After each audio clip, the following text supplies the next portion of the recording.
Shalom a todos, bem-vindos ao canal Ouça a Torá. Vamos continuar a narração do Midrash do livro de 2 Shemuel. David se torna rei sobre todos os Bnei Israel. Agora que Isboshete não estava mais vivo, era natural que todos os Bnei Israel se voltassem para Davi como seu próximo rei e líder.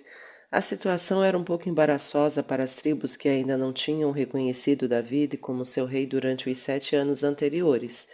Isso incluía todas as tribos, exceto a Shevet e Yehudá.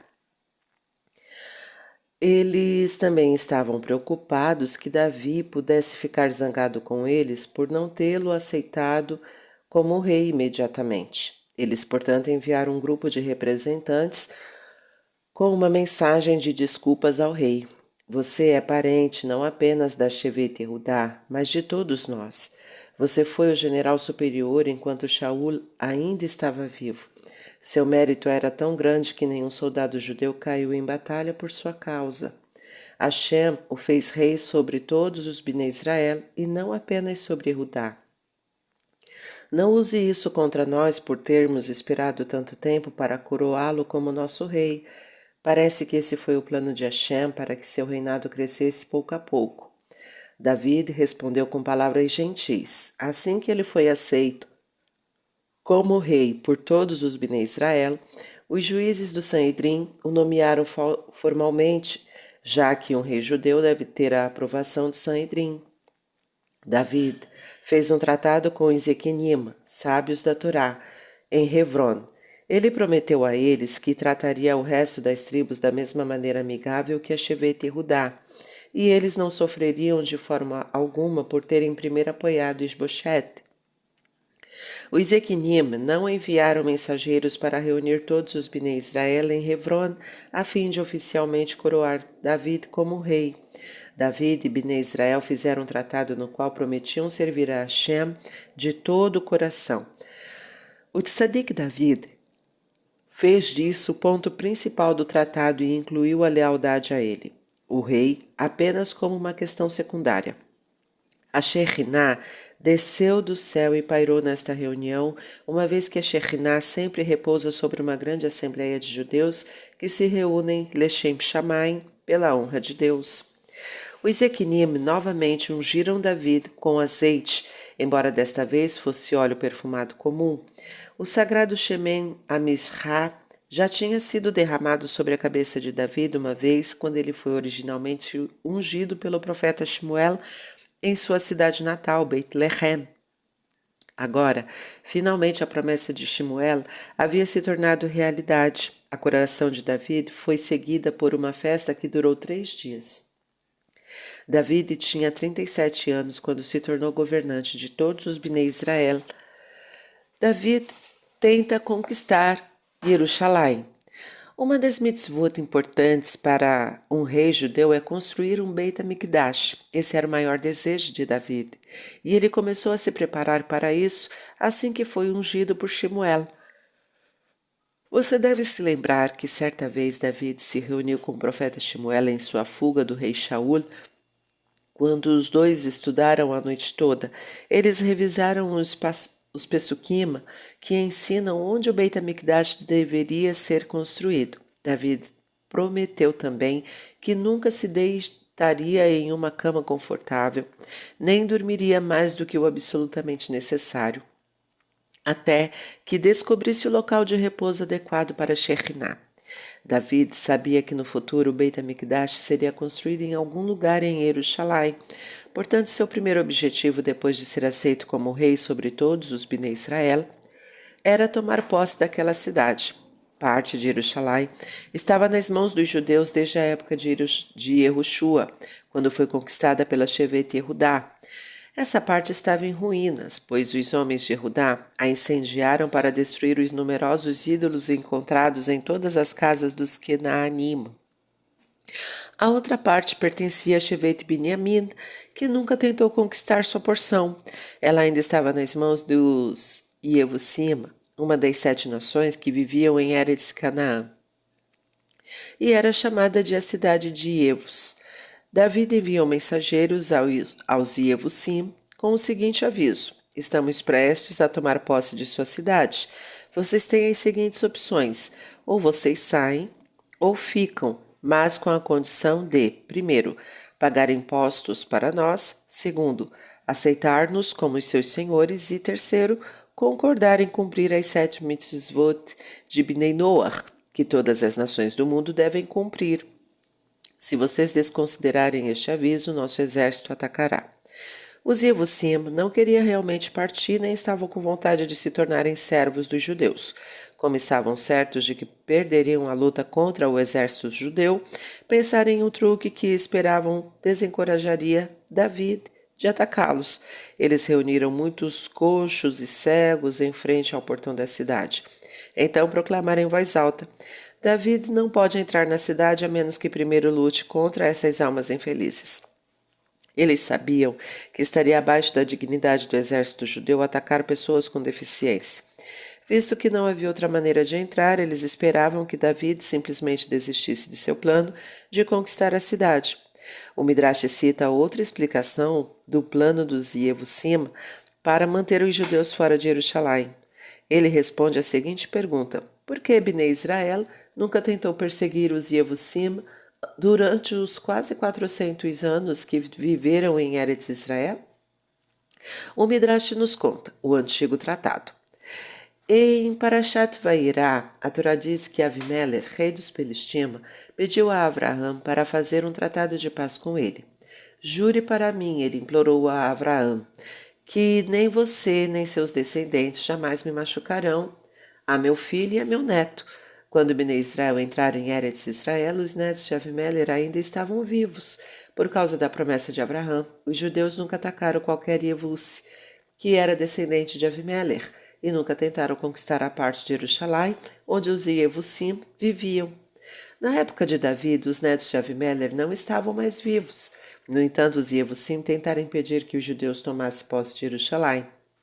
Portanto, colocaram ídolos de cobre gravados com as palavras do tratado entre Avraham e Avimelech sobre a mais alta torre em frente ao portão da cidade. Quando o Passuque menciona as pessoas cegas e coxas, os Yevusim colocaram diante de seus portões. Isso se refere àqueles ídolos que têm boca, mas não podem falar, que têm pés, mas não podem andar. Os Yevusim sabiam que o tratado não se aplicava mais, mas queriam insinuar a Bnei Israel.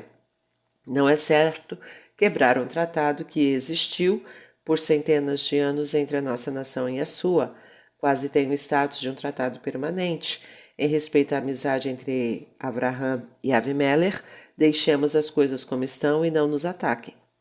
O texto que citamos segue Rashi, em Sefer Shemuel 2, 5, 6. No entanto, um midrash diferente é encontrado em Pirkei de Rabi Eliezer 36, conforme explicado por Hadal.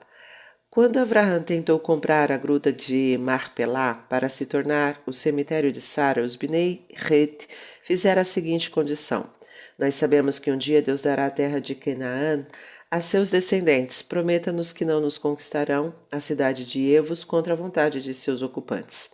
Os Bnei Het viviam em Hebron, mas como sabiam que Evos e Jerusalém era especial, eles queriam mantê-la em sua posse.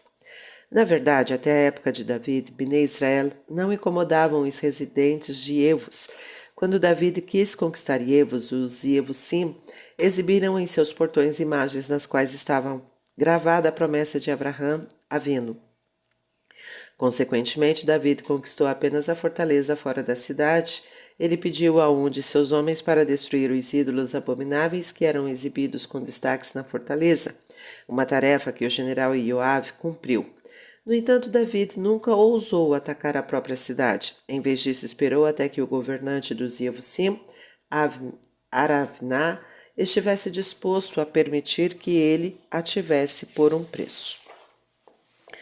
No entanto, David sabia que as palavras gravadas nas imagens dos Yevusim não se aplicavam mais. Ele mesmo conquistou a fortaleza fora da cidade, que era chamada de Metsudat Sion, a fortaleza excepcional, ou seja, a fortaleza que se destacava por sua força. David então gritou: Quem conseguir derrubar a alta torre que tem as imagens idólatras nela e conquistar a cidade de Evos, se tornará o general no comando de todas as tribos de Bnei Israel. Não precisamos hesitar em atacar, uma vez que o tratado não é mais válido. Além disso, a maioria dos atuais habitantes de Evos nem mesmo são descendentes de Avimelech. Até agora o general de David, Yoav, tinha estado apenas no comando do exército da Shevet Yehudá. Era seu desejo fervoroso estar no comando do exército de todas as tribos. Dê-me uma mão amiga e eu irei para Yevos, Yoav pediu a David. Havia um muro alto em torno da cidade. Yoav agarrou o galho de um cipestre e o curvou. Tomando a liberdade de subir na cabeça do rei, Yoav saltou de lá para o galho de outro cipestre, onde poderia passar por cima da muralha da cidade. Uma vez lá dentro, Yoav abriu uma passagem pela muralha para que os soldados judeus pudessem entrar e conquistar a cidade. Jerusalém, também conhecida como Tzion, torna-se a capital. Antes da época de David, Hashem não permitia que nenhum líder judeu tomasse a posse da cidade sagrada de Jerusalém. O rei David estabeleceu-se na parte recém-conquistada e a tornou sua capital. Ele ergueu um muro baixo ao redor dela e construiu muitas casas. Um dos novos edifícios tornou-se o local de reunião do mais alto Sanhedrin, que consistia em 71 juízes. A seção recém-conquistada ficou conhecida como a cidade de David. Outro nome era Tzion. A fortaleza que David conquistou era conhecida como Metsudat Tzion e também como Migdal Davi, Torre de David. Mais tarde, Yoav construiu a cidade inteira, incluindo a parte que havia sido conquistada anteriormente pela Shevet Yehudá. O nome Tzion foi usado para se referir à seção conquistada por David. Mais tarde, o Beit HaMikdash seria construído lá. O significado do nome Tzion. Em Sefer Teilim e em nossas rezas, Tzion é frequentemente mencionada. Por exemplo, na Amidá diária oramos que nossos olhos vejam teu retorno a Tzion com misericórdia. O que a palavra Tzion realmente significa? A resposta é que denota excelente ou especial relacionado a Metsuyan, excelente, esplêndido. Como já mencionamos, a fortaleza que David conquistou foi chamada pelos Yevusim de a Fortaleza de Tzion. Por causa de sua força especial, os judeus mantiveram o nome Tzion para a seção recém-conquistada de Jerusalém, a fim de lembrar a todos que era o lugar especial na terra. Embora toda a Eretz Israel seja sagrada e a cidade de Jerusalém sua parte mais sagrada, este local é a parte mais sagrada de Jerusalém. Possui essa santidade desde que o mundo foi criado. É o portão de entrada para o céu, onde Hashem está mais perto. Por fim, o Beit HaMikdash seria construído lá. Roquear explica o próprio nome Jerusalém, sugere um par, como Yadaim, um par de mãos, Raglaim, um par de pés, Osnaim, um par de orelhas, e assim por diante. Jerusalém, portanto, implica que há também uma Jerusalém celestial paralela a Jerusalém na terra. Um motivo adicional que torna sagrada toda a cidade de Jerusalém é talvez o fato de que, ao longo das gerações, ela foi habitada por judeus excepcionalmente sagrados.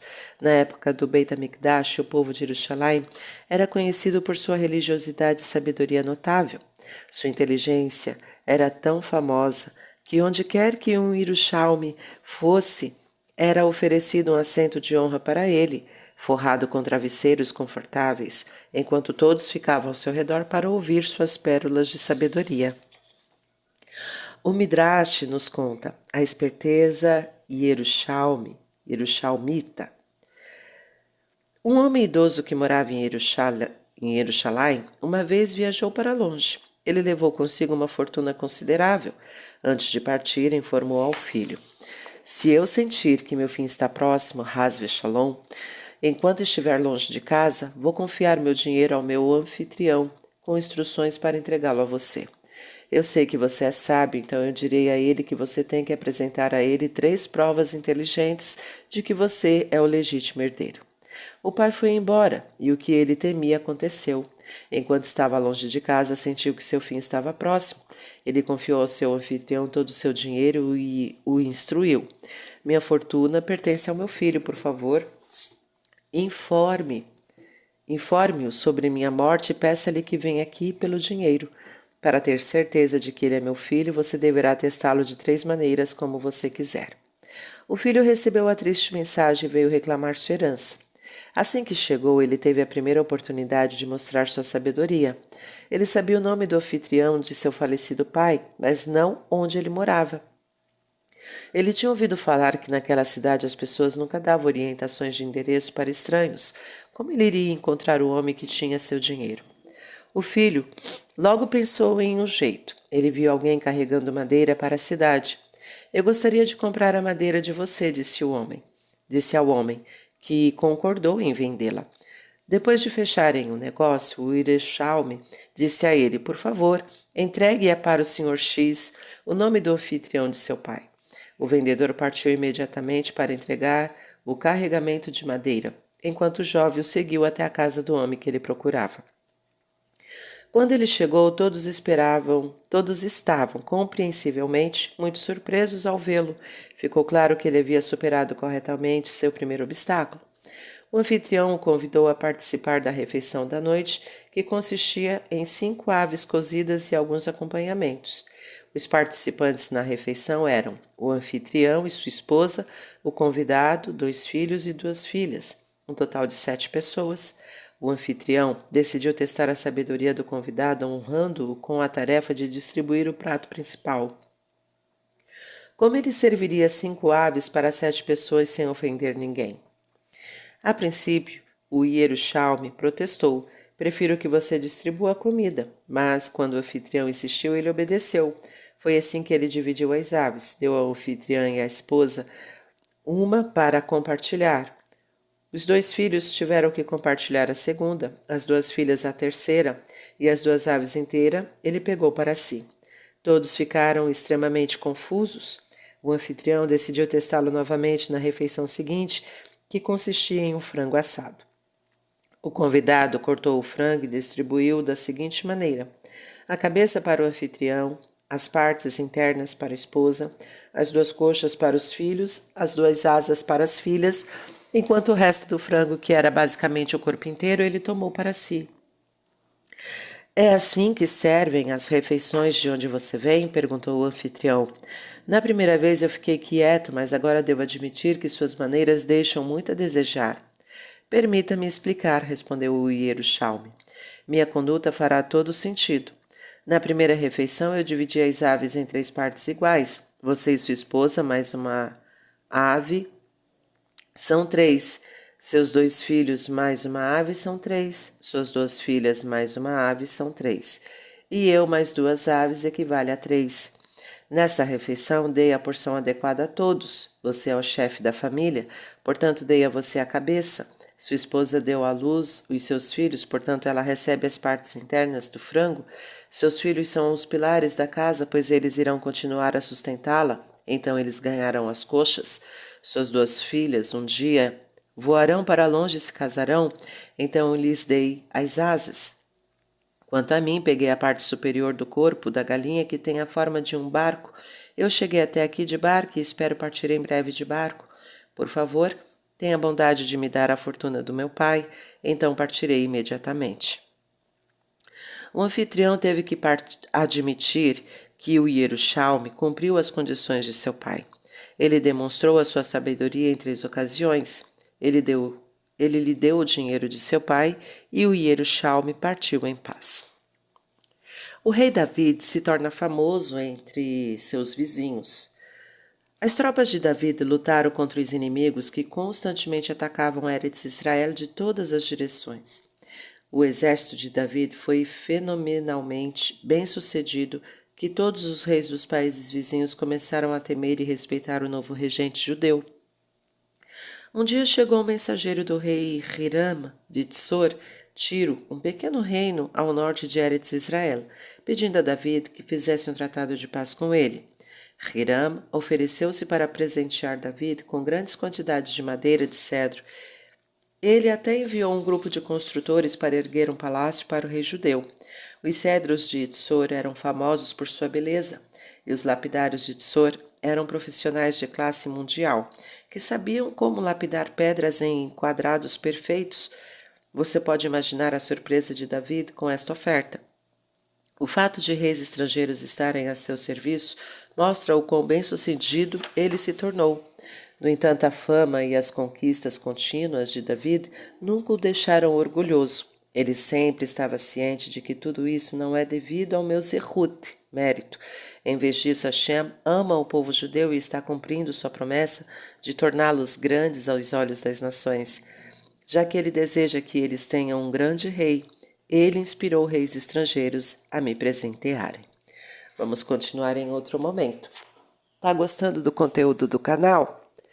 Então curta, comenta, compartilha. Se ainda não é inscrito, se inscreve, ativa o sininho e fica por dentro das novidades. Shalom a todos.